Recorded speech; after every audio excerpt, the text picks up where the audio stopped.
প্রিয় দর্শক, স্বাগত। আমি তানভীর তারেক। আজ যার সাথে কথা বলবো নামটা বিশেষ হয় এই কারণে যে চলচ্চিত্রের মাধ্যমে তার অভিষেক করতে যাচ্ছে, তার যে বিহাইন্ড যে মাস্টার মেকার, তার নাম গিয়াসউদ্দিন সেলিম। এইভাবেই আসি কারণ সেলিম ভাই যাকে আসলে লঞ্চ করে তাকে নিয়ে হুল্লোড় পরে আলোচনা হয়, আমরাও কৌতূহলী হই। সো সেই কৌতূহলটাই আমরা শুনবো। নাচ নিয়ে ওর ক্যারিয়ার শুরু, ফিল্ম প্রথম, আর ওর অভিজ্ঞতা, এই ইন্ডাস্ট্রি কেমনভাবে দেখছে। ওর নাম মন্দিরা চক্রবর্তী। মন্দিরা, আমার নাম তানভীর তারেক। কেমন আছেন? ভালো আছি, আপনি কেমন আছেন ভাইয়া? খুব ভালো। তোমার সাথে আসলে আমার এই একদম অফিসিয়ালি প্রথম দেখা হচ্ছে, রাইট? হ্যাঁ। তো ধরো, কেউ তো আসলে এই শোবিজ ইন্ডাস্ট্রিতে থাকে না, সবাই বাবা মার কাছ থেকে পাইলট, ইঞ্জিনিয়ার, ডাক্তার হওয়ার একটা আশা জাগে। তো তোমার আসলে বাবা মার মূল স্বপ্ন কি ছিল? মেয়েকে কি বানানোর, নাকি নাচিয়ে নায়িকা বানানোর চেষ্টা ছিল শুরুতে? প্রথম নায়িকা বানানোর একদমই হয়তো টেন্ডেন্সি ছিল না, কারণ একদম আমি যখন অনেক ছোট ছিলাম, 3.5 বছর বয়স আমার ছিল, তখনই আমাকে নাচে ভর্তি করানো হয়। 3.5 বছর? হ্যাঁ। আচ্ছা। তো তখন থেকেই, তখন যখন বড় হলাম, বুঝতে শিখলাম, তখনই মার বাবার মানে ফুল ফ্যামিলির সাপোর্ট তো অনেক ছিল। তাদের আশা ছিল হচ্ছে নাচকে নিয়ে অনেক দূর পরিকল্পনা, বা আমাকে অনেক ভালো কোনো একটা পর্যায়ে দেখতে চায়। তো এই তো। আচ্ছা আচ্ছা। এরপরে কবে সিরিয়াস হলে যে আমি খুব সুন্দরী হয়ে জন্মেছি এবং আমি নাচ টাচ পারি, আমার শোবিজ ইন্ডাস্ট্রি আমি কাঁপাই ফেলতে পারবো? সুন্দর তো আমি ছোটবেলা থেকেই ছিলাম। আচ্ছা।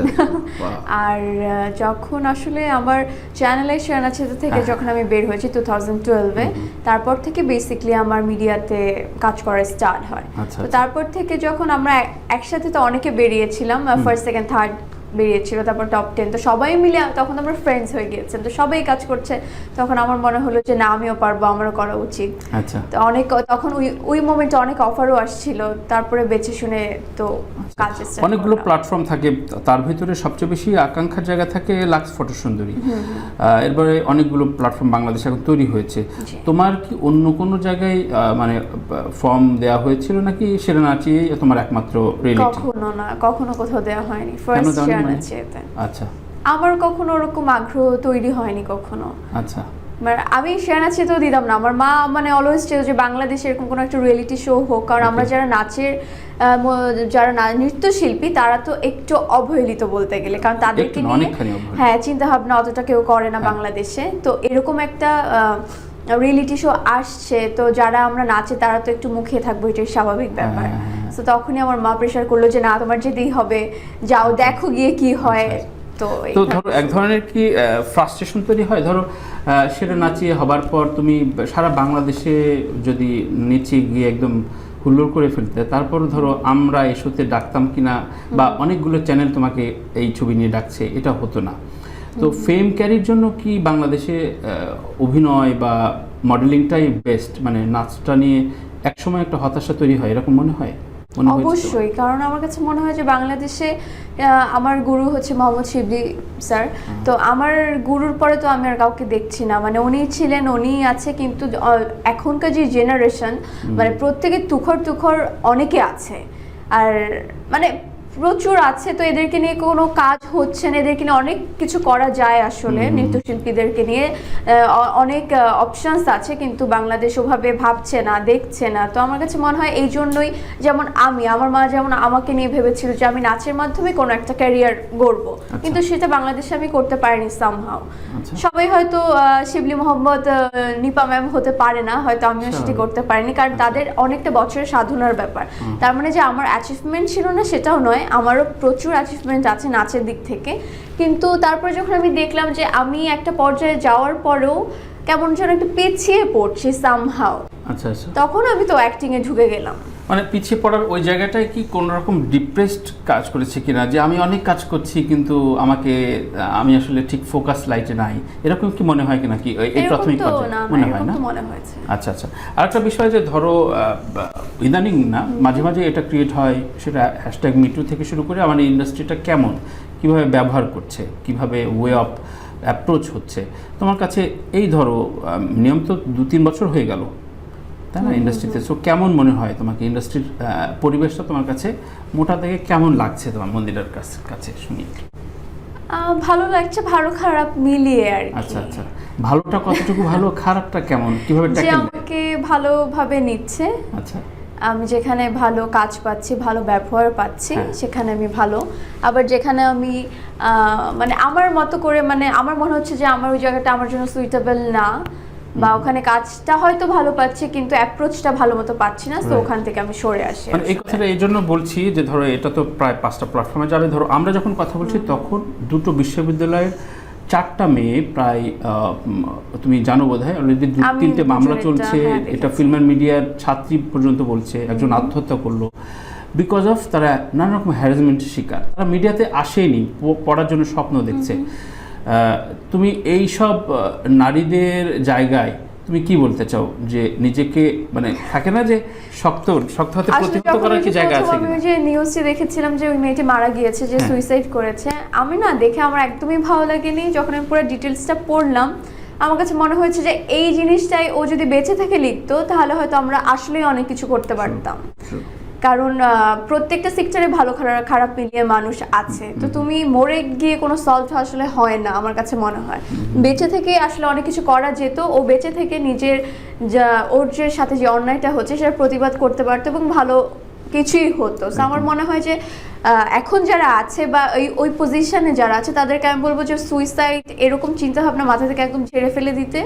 যদি তাদের কোনো প্রবলেম হয়ে থাকে, সোশ্যাল মিডিয়া আছে, আমাদের বাংলাদেশ প্রশাসন আছে, যে কোনো জায়গায় তারা হেল্প চাইতে পারে। আমার মনে হয় সবাই সুন্দর। এগিয়ে যাবে। মন্দিরা, ধরো আমাদের ইন্ডাস্ট্রিতে তো প্রফেশনাল প্রডিউসার এখনো তৈরি হয়নি। আমাদের খুব বেশি যে মিডিয়া পার্টি হয় তাও না, মিডিয়া পার্টিতে একটা অন্য ধরনের সাউন্ডও পাওয়া যায়, কিন্তু কাজগুলো আসলে কিভাবে জোগাড় হয়? ধরো আজকে যে দর্শকটা দেখছেন সে যদি মন্দিরা হতে চায়, মন্দিরে কিভাবে সেলিম ভাই ছবি পেল, তো এই বিষয়ে তুমি আসলে কি বলতে চাও? বেসিক কাজ বা ভালো কাজ সিকিংয়ের জন্য ইন্ডাস্ট্রিতে তুমি কি কি করেছো? সেলিম ভাইয়ের সাথে আমার পরিচয়টা প্রায় অনেক বছর আগের, যখন হচ্ছে স্বপ্নজালের জন্য অডিশন নেওয়া হচ্ছিল সেই তখন থেকে। আচ্ছা। সো স্বপ্নজালে অডিশন আমি দিতে গিয়েছিলাম। এটা আসলে কেউ জানে না, আমি বলতেও চাই না আসলে। তো তখন সেলিম ভাইয়ের সাথে পরিচয়, সেলিম ভাই আমাকে খুবই পছন্দ করেছিলেন। তারপর হচ্ছে কেন আমাকে আসলে অডিশনে ডাকা হয়েছিল, ওখানে একটা নাচের মেয়ে খোঁজা হচ্ছিল, যে স্বপ্নজালে কি যে ক্যারেক্টারটা নিজের গলায় গান গেতে পারবে, নাচতে পারবে। ক্যারেক্টার তুমি অডিশন দিয়েছিলে? এক্স্যাক্টলি, ও, হ্যাঁ। আচ্ছা, আচ্ছা। তো অডিশন দেওয়ার পর সেলিম ভাই আমাকে পছন্দ করে। তারপরে 2-3 দিন আমি হচ্ছে রিহার্সেলও করি, কিন্তু অ্যাট আ মোমেন্ট হচ্ছে আমার তখন হচ্ছে এইচএসসি এক্সাম থেকে যায়। তখন মা বাবা কোনোভাবে রাজি হচ্ছিল না যে এক্সাম আগে তোমার কাজ পরে, কারণ ওটা লং প্রসেসে কাজ ছিল। কলকাতায় শ্যুট হয়েছে, আবার ঢাকায়, তো সব কিছু মিলিয়ে তখন বলছিল যে না, এখন এই কাজটা নিও না, আগে তুমি এক্সাম শেষ করো। আচ্ছা, আচ্ছা। তো তখন আমি আবার সেলিম ভাইকে বললাম যে এখন আপাতত হচ্ছে না আসলে ব্যাপারটা। কিন্তু আমার কথা মাথায় রেখেন। আমি সেটাও কখনো বলিনি। আচ্ছা। তারপর থেকে তার সাথে আমার টানা, আমার ফেসবুকেও সে ছিল না, কোনোভাবে কন্ট্যাক্ট কিচ্ছু ছিল না, জাস্ট আচ্ছা, কোথাও আচ্ছা। কখনো কোনোদিনও দেখাও হয়নি। তো করোনার সময় হুট করে দেখি সেলিম ভাইকে আমি খুঁজে পেয়েছি ফেসবুকে। তখন আমি ওনাকে রিকোয়েস্ট পাঠাই যে অ্যাট লাস্ট, আমি তখন বুঝতে পারছিলাম যে ফেক আইডি না রিয়েল আইডি। আমি অনেকটা চেক করে, কারণ ওনার অনেকগুলো আইডি, বোঝার উপায় নেই। তারপরে তো ওনার সাথে আমার ওই টাইমে কথা হলো। কথা হওয়ার পর হচ্ছে আমাদের ছোট একটা কাজ হয় ইউনিসেফের, মাত্র 3 দিনের একটা শুটিং থাকে। এটা অনেক জায়গায় বলেছো তুমি, হ্যাঁ বলো। হ্যাঁ, সো ওখান থেকেই আসলে সেলিম ভাই আচ্ছা, আমাকে আচ্ছা, চুজ করে। তার মানে অডিশনটা দিয়ে তো তুমি সেলিম ভাইকে বলোনি, দেখলেন আমাকে না নিয়ে ছবিটা চললো না, স্বপ্নজাল পরীক্ষা দিয়ে এখন আমাকে নিলে তো ছবিটা হিট হতো, তাই না? এখন তো খুব মনে হয় যে ভালো হয়েছে করিনি আমি। তো ধরো তোমার এই যে অল্প সময়ের ক্যারিয়ার, তুমি আসলে মানুষ চেনো কিভাবে? ধরো তৌফিক ও নতুন ডিরেক্টর, হ্যাঁ, তোমার সাথে বসলো যে তোমার একটা বড় কে? ধরো একটা নতুন ছেলে তোমার ফোন একটু তোমার সাথে বসতে চাইলো স্ক্রিপ্ট নিয়ে, ওর প্রোডাকশন ইউনিট খুব ভালো, প্ল্যানিং ভালো, বাজেটও আছে, তুমি ওকে চিনবা কিভাবে? মানে এটা কারো পরামর্শ নাও, তোমার কোনো উপদেশটা আছে? হ্যাঁ, মানে কাজটা তুমি হ্যাঁ বলবা না বলবা, তুমি তো জানো না কাজটা। কেউ তো যখন নায়িকাদের সাথে বসে তখন তো অনেক চাপাবাজি করে যে আমি একদম টাইটানিক বানায় ফেলবো, হ্যাঁ আমি এই বানায় ফেলবো, ওই বানায় ফেলবো, সেটা বুঝতে পারো তুমি? ওর কি আই কন্টাক্ট নাকি নায়িকাদের এসব নাকি বুঝতে হয় অনেক? না, অ্যাকচুয়ালি মানুষের সাথে বেশিক্ষণ তো দেখা লাগে না, তার অ্যাটিটিউড, তার কথা বলার স্টাইল, সবকিছুতেই বোঝা যায়। আর আমার ক্ষেত্রে আমি যেটা করি, আমার মনে হয় এটা যারা নতুন আসছে এটা সবারই মাথায় রাখা উচিত, করা উচিত। আমাকে যারা যে প্রোডাকশন থেকে ডাকে বা ডিরেক্টররা ডাকে, আমার যারা মিডিয়ার কলিগ বা যারা ফ্রেন্ডসরা আছে, আমি প্রত্যেককে তার আইডি পাঠাই। আচ্ছা আচ্ছা, হ্যাঁ ওই পাঠিয়ে cross-check-এর বলি জন্য। যে এই পার্সনটাকে চেনো কিনা, এর সম্বন্ধে কোনো আইডিয়া আছে কিনা, বা এই মানে ফ্রড না জেনুইন একটু না বলো। মানে ফ্রড জেনুইন বলি না, বা দেখছি সে কাজ করেছে বা সে কি টাইপের কাজ করে, বা জানাশোনা আছে নাকি তোমার, থাকে না মানে আমি জেনে শুনে বুঝে তারপর যদি আমার ক্লোজ কোনো ফ্রেন্ড বা ভাই কেউ যদি বলে যে না এখানে যাওয়ার দরকার নেই, আমি যাই না। আচ্ছা, এরকম না হয়েছে তোমার ক্যারিয়ারে? মানে হ্যাঁ হ্যাঁ প্রচুর হয়েছে। কারণ এই সব জায়গায় অনেক, এই ফাঁদে অনেক মেয়েরাই আসলে ভুল করে ফেলে, এই জন্যই বিষয়টা আনলাম। আরেকটা বিষয় হচ্ছে, যেমন জয়া আহসান আমার শোতে একাধিকবার বলেছে যে বাংলাদেশে কখনো কাস্টিং, প্রপার কাস্টিং হয় না, অর্থাৎ কাস্টিং ডিরেক্টর বা আমাকে ওই মেয়েটা দরকার এইভাবে কখনো ডাকা হয় না। ঠিক আছে, সেলিম ভাইয়ের সাথে কাজ করেছে, দেখি আমিও একটু নক করি। ইন্ডাস্ট্রি দেখে মনে হয়, যদিও এই প্রশ্নের উত্তরটা দেওয়া তোমার জন্য এখন পর্যন্ত কঠিন, তারপরে তোমার কাছে যে কজন আসছে, কারো রেফারেন্স বেয়ে আসছে নাকি তোমার অ্যাপিয়ারেন্স, তোমার সম্পর্কে জেনে বুঝে যে তোমাকেই দরকার ওই চরিত্রে?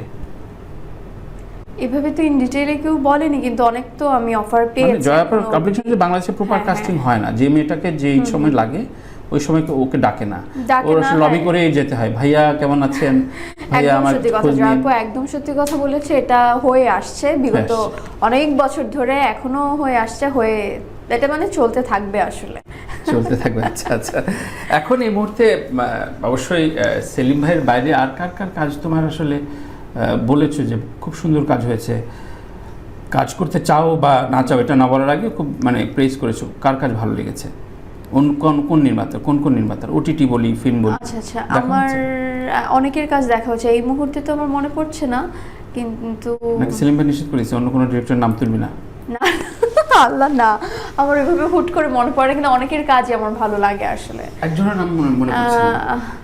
আমার হচ্ছে ও মনে পড়ছে, গ্যাসলিন সেলিম এত অভিভূত। ওটিটি আমি যাদের কাজ দেখি, ভিকি জাহেদ, ওনার কাজ আমার ভীষণ পরিমাণে ভালো লাগে এবং প্রত্যেকটা কাজ আমি দেখি, আমি তার ফ্যান বলতে গেলে। আচ্ছা, তারপর হচ্ছে আরিয়ান ভাইয়ের কাজ আরিয়ান। ভালো লাগে, আর আর আর হচ্ছে আর কে আছে, আরো অনেক আছে, ছি ওনার নাম গ্যারেন স্বপন যে বানিয়েছে, শিহাব শাহিন ভাই, আল্লাহ মাফ করুক, শিহাব সাহেব যেন না দেখে, আমি ওনার মানে থাকে না হুট করে আসলে মাথায় আসে না। হ্যাঁ, পাঠিয়ে দেব, সবাইকে ক্লিপিংস গুলো পাঠিয়ে দেব। একদমই না, প্লিজ এরকম করেন না, আমাকে কাস্ট করবে না, বলবে আমার নাম ভুলে গিয়েছে, এই মেয়েকে নেওয়া হবে না। সো এরকম অনেকের কাজই ভালো লাগে আমার। আচ্ছা আচ্ছা, সাথে সাথে কি ইনবক্স করো বা জানাও নাকি এটা করতে ভয় লাগে তোমার এখনো? না আমি আমার কাজ ভালো লাগলে, যেমন ভিকি ভাইয়ের সাথে আমার আগে পরে অনেক কথা হয়েছে, যখনই তার কাজ ভালো লেগেছে। তারপর শঙ্খদা, ওনার যখন একটা চরকিতে কাজ দেখেছি আমি, বাঁধন আপুর যে করেছে, তো ওটা দেখেও আমি তাকে বলেছি যে ভীষণ ভালো হয়েছে। তো যখনই আমার ভালো লাগে, যে এই কাজই ভালো লাগে, আমি এই ডিরেক্টরকে বলি যে আপনি খুব দারুণ করেছেন। যেটা সবচেয়ে বড় ক্রাইসিস সেটা হচ্ছে তুমি যেই জনরার কাজ করছো, এই জনরায় আসলে কমার্শিয়াল লেন্থে পূর্ণদৈর্ঘ্য ছবি বাংলাদেশে আর আগামী 10 বছরে কে বানাবে জানে নাই, সেটা ওটিটিতে হচ্ছে বাংলাদেশে এখন খুব ভালো। তার মানে তোমার টার্গেট কি ফ্যান্টাসি কমার্শিয়াল মুভিতে কখনো আসবে না, নাকি আবার ওটিটিতে তুমি ইউটার্ন করবা? দুটোতেই মানে তুমি নাচে গানে ভরপুর ছবি করতে চাও, বলতে চাচ্ছ? অবশ্যই, এখন দর্শকরা তো শুধু আমাকে কাজল রেখা রূপেই দেখতে পছন্দ করবে না, তারা তো নানান ভার্সেটাইল ক্যারেক্টারে আমাকে দেখতে চায়, আর আমি হচ্ছে এই ভার্সেটাইল ক্যারেক্টারে কাজ করতে। তো একটা টাইমে তো আমার কমার্শিয়াল একটা হলেও তো করা উচিত, একটা হলেও। আচ্ছা আচ্ছা, মানে একটু মানে টেস্টটা নেওয়ার জন্য। কিন্তু ধরো অনেকে বলে যে না ঠিক আছে, মন্দিরা বাবা বা মন্দিরের ফ্যামিলি ওর অনেক টাকা, এই জন্য চুজ করে কাজ করতে পারে, কারণ পেশাদার হিসেবে কাজ করতে চাইলে আসলে একটা ওই কাজল রেখার জন্য বসে থাকলে কেউ টিকে থাকতে পারবে না, কেউ যদি এটাকে পেশা হিসেবে নেয়। তার মানে তুমি একটা শখের নায়িকা হিসেবে এখন কাজ করছো। আমার যারা ইনফরমেশন দিচ্ছে অনেক টাকা, একদমই না, আমার একদমই অনেক টাকা নেই, এটা বলবো না যে নেই, তাহলে মানে ঈশ্বর আমাকে মানে খুশি হবে না, আছে অনেক টাকার মালিক আমি নই। আর আরেকটা হচ্ছে যে শখের বসে না, আগে শখের বসে করতাম, এখন যখন একদম মানে মানে কোমরে ওড়না বেঁধে নেমে পড়েছে আমি লিটারেলি, সো আমি শখের বসে একদমই কাজটা করছি না। কিন্তু তার মানে এটা বলবো না যে যেই অফারই পাচ্ছি না কেন, যেই স্ক্রিপ্টই পাচ্ছি না কেন, সেটাই আমি নিয়ে নেবো, করে ফেলবো, কারণ আমারও তো একটা মানসম্মত কাজ করতে হবে, দর্শক পছন্দ করে, অনেক কিছু মাথায় রেখে আসলে কাজ করা উচিত। ডেফিনেটলি, মানে আমার প্রশ্নের আঙ্গিক হচ্ছে এই জন্য যে তুমি খুব চুজ করে কাজটা করতে পারো, বিকজ অফ এটাই তোমার মানে ব্রেড অ্যান্ড বাটারের মূল উৎস না, এটা সত্য তো, তাই না? এটা সত্যি। আচ্ছা, তার মানে বাংলাদেশে আসলে খুব রেগুলারলি কাজ করতে হলে অনেক মাঝে মাঝে কাজ তো করতে হয়। হ্যাঁ তা ঠিক। গিয়াসউদ্দিন সেলিম কোন অর্থে তোমার কাছে খুব স্পেশাল ডিরেক্টর? কোন অর্থে খুব স্পেশাল ডিরেক্টর? দুটো কারণ বলতে হবে, স্পেসিফিক বলো।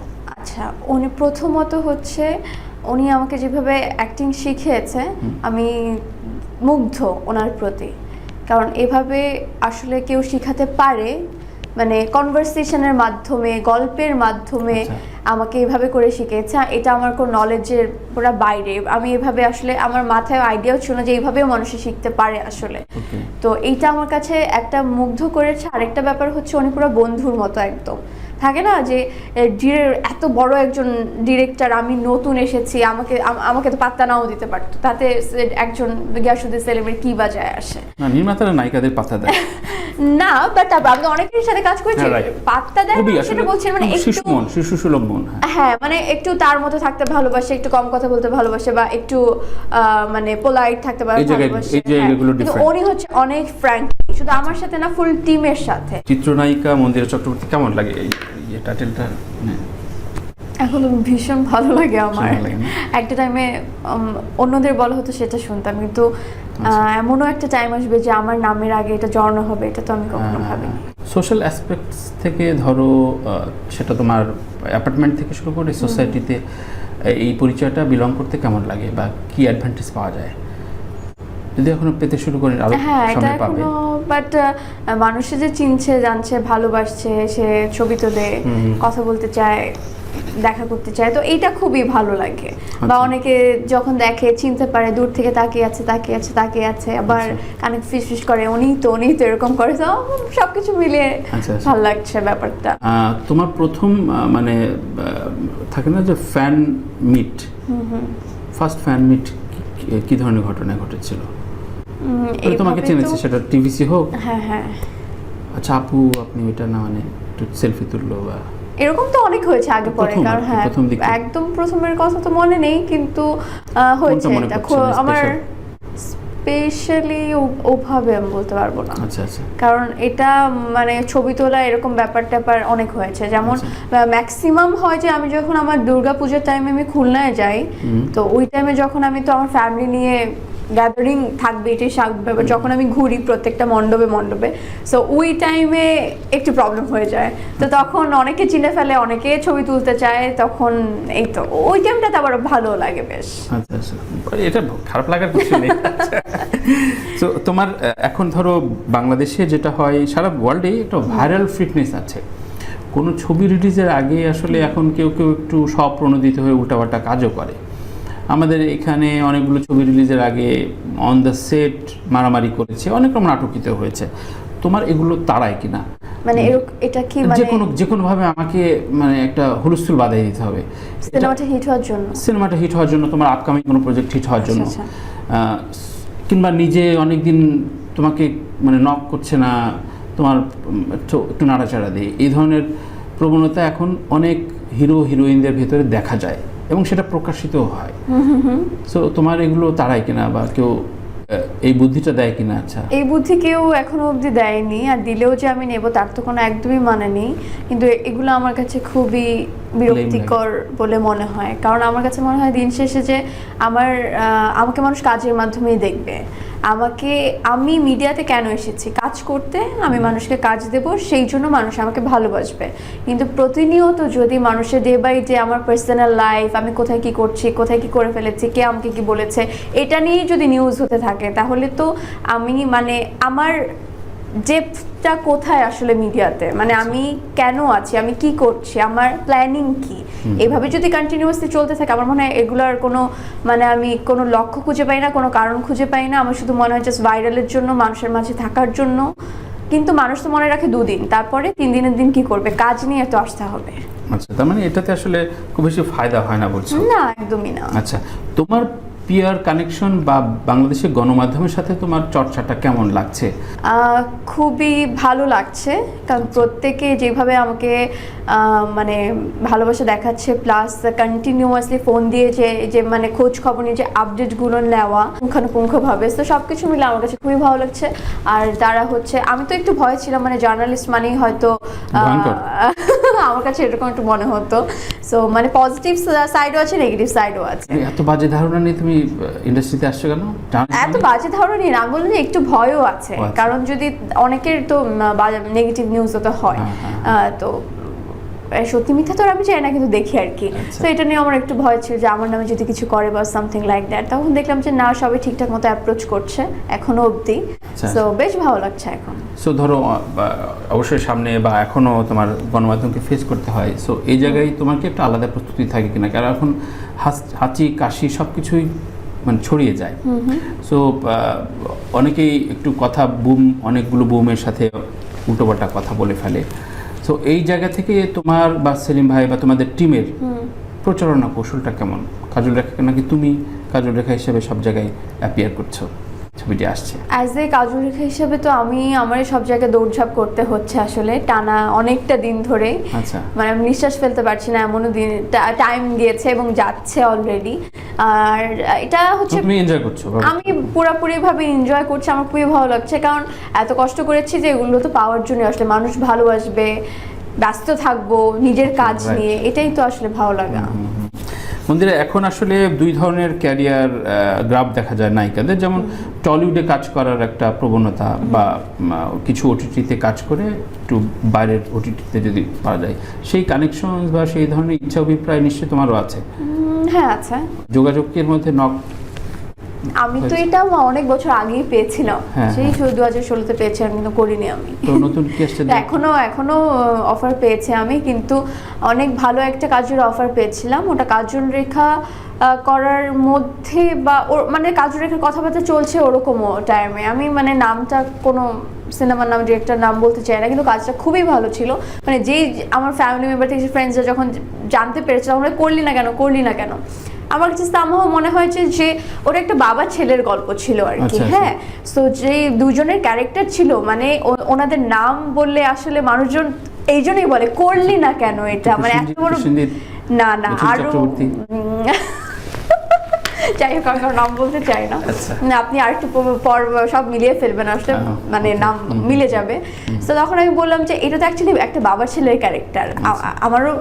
আমার যে ক্যারেক্টারটা দেখানো হয়েছে ওটা নায়িকারই ক্যারেক্টার, কিন্তু ওটার আমি বেশিক্ষণ ডেপথ খুঁজে পাইনি আসলে। তোমার চরিত্রটা অত গুরুত্বপূর্ণ আছে, কিন্তু গুরুত্বপূর্ণ নয়।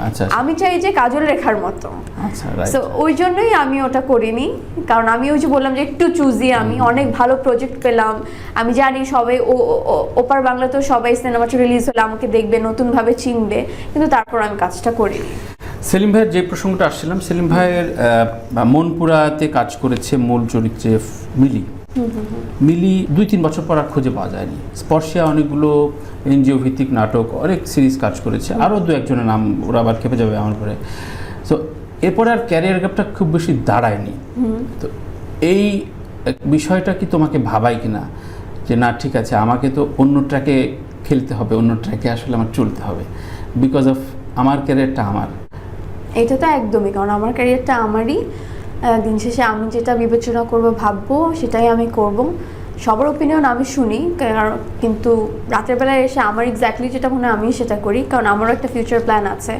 আমিও যেহেতু কাজ করে স্টার্ট করেছি, আমার প্ল্যানিং আছে আমি কিভাবে আগাবো, কোন প্রজেক্ট করব, কিভাবে করবো অ্যান্ড অল।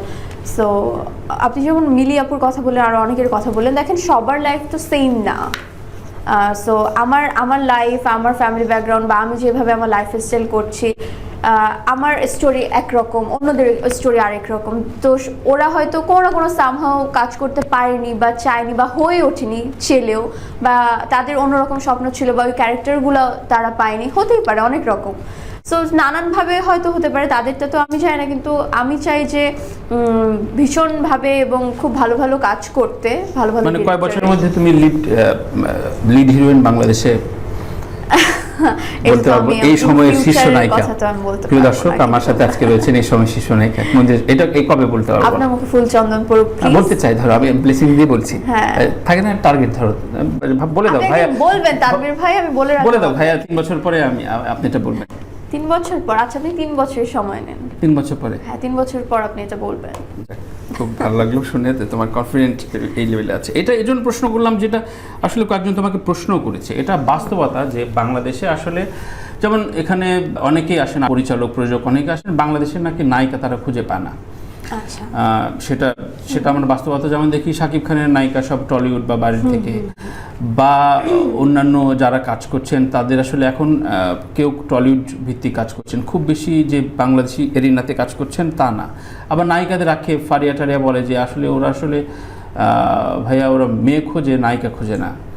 সো তোমার কাছে কি মনে হয়, বাংলাদেশে নায়িকার সংকট চলছে নাকি বাংলাদেশে সেই পরিবেশ পরিস্থিতি আসে না? বাংলাদেশের নায়িকার সংকট একদমই চলছে না। তুমি বিশ্বাস করো না? আমি বিশ্বাস করি না। বাংলাদেশে খুব ভালো ভালো অভিনেত্রীরা আছে, অ্যাক্ট্রেস আছে, তাদেরকে দিয়ে অনেক ভালো কিছু করা সম্ভব, কিন্তু এটা অনেকে বিশ্বাস করে না। তারা মনে করে যে অন্য দেশের থেকে আনলে হয়তো আরও হাইপ ক্রিয়েট হবে, মানুষ আরও হলমুখী হবে, দেখতে পছন্দ করবে, সামথিং লাইক দ্যাট। কিন্তু আমার কাছে মনে হয় দিন শেষে আমাদের দেশের মানুষই যদি কাজ করে তাহলে আরও দর্শকরা বেশি অনুপ্রাণিত হবে। আচ্ছা আচ্ছা, তোমার কাছে কি মনে হয় দরদ ছবিতে ধরো সোনাল সোহাগকে বাদ দিয়ে মন্দিরাকে নিলে দর্শক কি কমতো?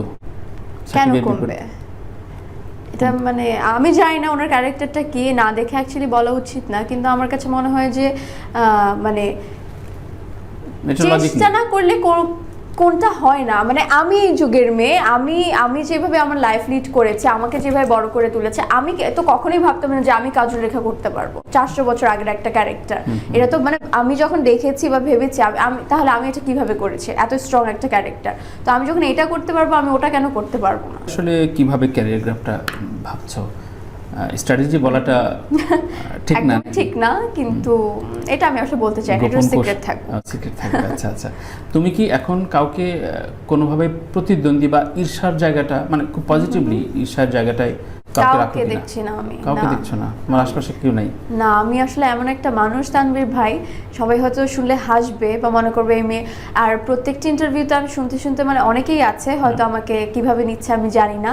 আমি আসলে যারা আমার সাথে পার্সোনালি মিশে যায়, এখন দর্শকরা তো আর এটা পারবে না আসলে, সত্যি কথা বলতে। মানে দূর থেকে সবাই মনে করে আমি একটু অহংকারী, একটু আমার ভাব বেশি বা কিছু, বা আমার কথা টোনে হয়তো আপনার কাছে মনে হয় না, কিন্তু অনেকের কাছে হয়তো মনে হয়। সো আমি একদমই এটা না। আর ও কি যেন বলছেন আপনার কোশ্চেনটা, কাকে ঈর্ষা করো বা এটা আসলে একদমই না। যেটা বলছিলাম যে আমি আসলে আমাকে নিয়ে যেই পরিমাণে ব্যস্ত থাকি, মানে আমি আমাকে নিয়ে পজিটিভ। এই তোমার এই উত্তরটাই দুটো মিনিং তৈরি হয়। ধরো তুমি বললে যে আমি আসলে কাউকে দেখছি না, তার মানে বাংলাদেশে এমন কোনো চিত্রনায়িকা এখন আসলে কাজ করে না যাকে নিয়ে আলোচনা করা যায়, আসলে যাকে নিয়ে একটু ভাবা যায়, আচ্ছা ও তো অনেক দূরে গিয়েছে। তাই কি মনে হয় ইন্ডাস্ট্রিতে অনেকে বলে নায়িকাদের এখন কোনো ক্যারিয়ার গ্রাফ নাই, তারা কেউ বিয়ে শাদী করে ব্যস্ত, অন্য জায়গায় ব্যস্ত টলিউডে। তোমার উত্তরে কিন্তু এই মিনিংটা আসে, তুমি কাউকে দেখছো না। আমি নিজেকে না অনেক দূর অবধি চিন্তা করি, অনেক দূর অবধি দেখি। সো এজন্য আমি হয়তো ওভাবে ভাবছি না, আমি আমার নিজেকে নিয়েই ভাবছি। একদম নিজেকে নিয়ে ভাবছি, ফাইন। তো 3 বছর আমরা অবশ্যই 3 বছরের মধ্যে তোমার কাছে এটা হয় যে বাংলাদেশে তুমি ধরো এখন তোমার পরিবার অনেক বিত্তশালী, তুমি সচ্ছল, ঠিক আছে, অনেক টাকাওয়ালা মন্দিরে চলে, ঠিক আছে, কিন্তু ধরো একটা পর্যায়ে তো নিজস্ব উদ্যোগে অন্য কিছু করা, শুধু যে 1-2টা ফিল্ম করবা তা তো না, মানে নাকি বিয়ে অবধি এরকমই চলবে, বিয়ের পরে তুমি ঠিক আছে একটা ক্যারিয়ারে খামতি দিলা, ব্যাপারটা কি কেমন? মানে তুমি কি শুধু ফিল্ম নিয়ে তুমি সার্ভাইভ করতে পারবা বলে মনে হয় তোমার লাইফস্টাইল? মানে আপনি কি বলতে চাচ্ছেন অন্য কিছু আমি করব নাকি ইন ফিউচার? আমি তো বিজনেস করতে চাই। আমি অলরেডি বিজনেস করছি, আমার একটা ছোটখাটো একটা জুয়েলারি বিজনেস আছে। আর আমি বিজনেসটা খুব পছন্দ করি করতে, আমার কাছে এটা খুব ভালো লাগে, এবং আমি ইন ফিউচার এটা খুব বড় পরিসরে করতে চাই। কারণ এখন তো এইভাবে সময় সুযোগ পাচ্ছি না, কারণ বিজনেস তো অনেকটা পরিমাণে সময় দিতে হয়, সো ওই সময়টা এখন আমার হাতে নেই। ইন ফিউচার আমার এরকম প্ল্যানিংও আছে। ইন্ডাস্ট্রিতে তোমার আসলে এখন অবধি কাকে কাকে বন্ধু মনে হয়?